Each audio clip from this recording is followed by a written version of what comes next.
Olá, meu nome é Rafael Pereira, sou promotor de justiça no Ministério Público do Estado do Paraná e fui autor de um artigo na obra da Lei de Abuso da Autoridade publicada pela editora de Plástico. Nesse artigo, referente ao abuso da autoridade, eu discuto a investigação e o impacto da nova lei nos atos de investigação pelo Ministério Público quando na persecução de atos de improbidade administrativa. Nesse artigo, durante a pesquisa, eu desenvolvi a necessidade de apurar justamente o impacto da lei em razão das discussões que resultaram da criação da Lei 13.869. A nova lei de abuso da autoridade, assim trazida, então, pela a nomenclatura trazida tanto pela doutrina quanto pela jurisprudência, ela traz alguns apontamentos interessantes, principalmente sobre o aspecto penal. O que identifiquei na pesquisa é que grande parte da doutrina se conteve em justamente apurar os impactos relevantes dos tipos penais previstos na lei, especialmente porque tratam de ações penais, de investigações policiais, de prisões, e, no entanto, grande parte dos tipos penais podem e devem ser aplicados, a depender da situação e do caso concreto, às investigações desenvolvidas no âmbito da improbidade administrativa. E quanto dessa Lei 13.869 tem impacto na nossa atuação como promotores de justiça na defesa do patrimônio público. Como todos sabem, a Lei do Abuso da Autoridade, a nova Lei do Abuso da Autoridade, ela vem alterando a antiga Lei 4.898, que era de 1965. Era indiscutível e era um clamor há muito tempo, não só do aspecto dos operadores do direito, mas também pela própria sociedade, da necessidade da alteração dessa lei.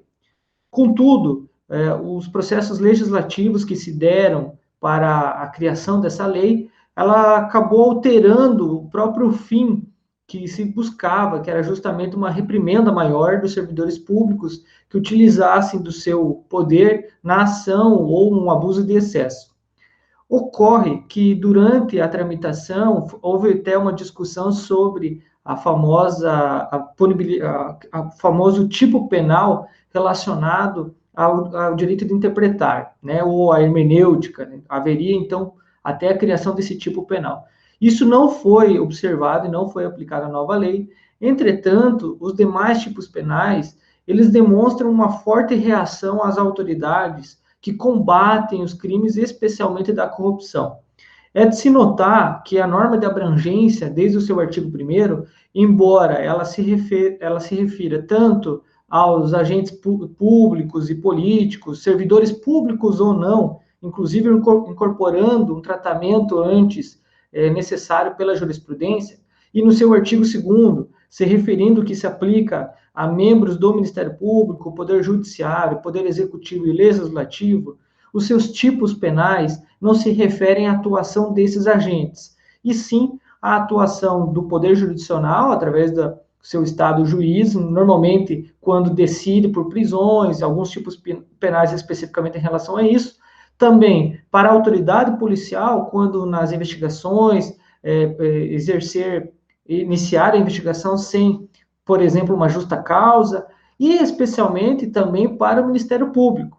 E nesse campo, nós precisamos interpretar e trazer também a necessidade de analisar sobre o aspecto da persecução nos atos de improbidade administrativa.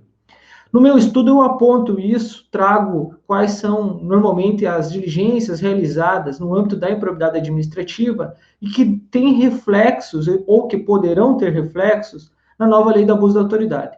Então, eu trago como exemplo o artigo 27 da nova lei, que diz que não será possível instaurar qualquer procedimento criminal ou administrativo sem que haja um mínimo de indícios.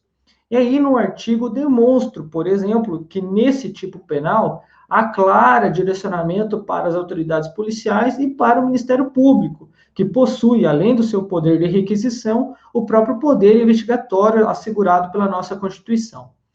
Ocorre que, se nós analisarmos o próprio tipo penal do artigo 27, que diz que não será instaurado qualquer medida investigativa que não haja indícios, já por si só causa grandes discussões. O primeiro ponto, por exemplo, está relacionado à própria explicação ou à própria interpretação do que sejam indícios. Então, o tipo penal é extremamente genérico. Há diversas críticas da doutrina, inclusive outros artigos que estão nessa mesma obra, que apontam a vagueza dos tipos penais e como isso acaba contrariando a própria Constituição. E não é diferente nesse artigo 27, ao dizer que não é possível instaurar sem esses mínimos de indícios. E esse indício mínimo é justamente uma das discussões do que seria indício, do que seria prova semiplena, quando que o Ministério Público pode ou não instaurar, e principalmente na área de improbidade administrativa, quando o promotor de justiça normalmente toma conhecimento por uma notícia inicial dos fatos.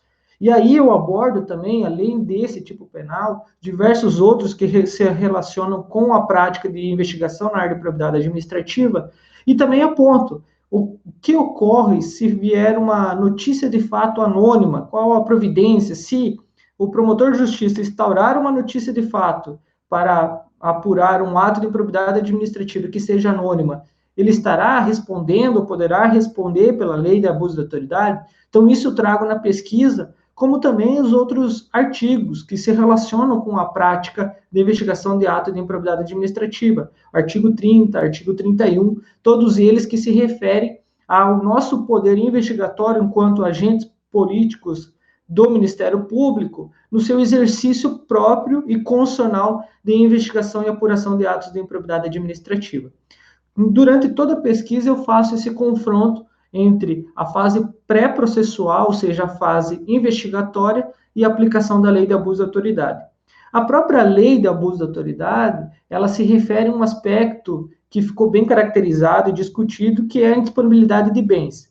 Como o objeto da pesquisa foi até o momento do ingresso da ação judicial, não entrei no mérito da discussão sobre essa possibilidade de tipificação em relação à lei de abuso de autoridade no que se refere à indisponibilidade, e somente no campo da própria investigação dos atos de improbidade administrativa.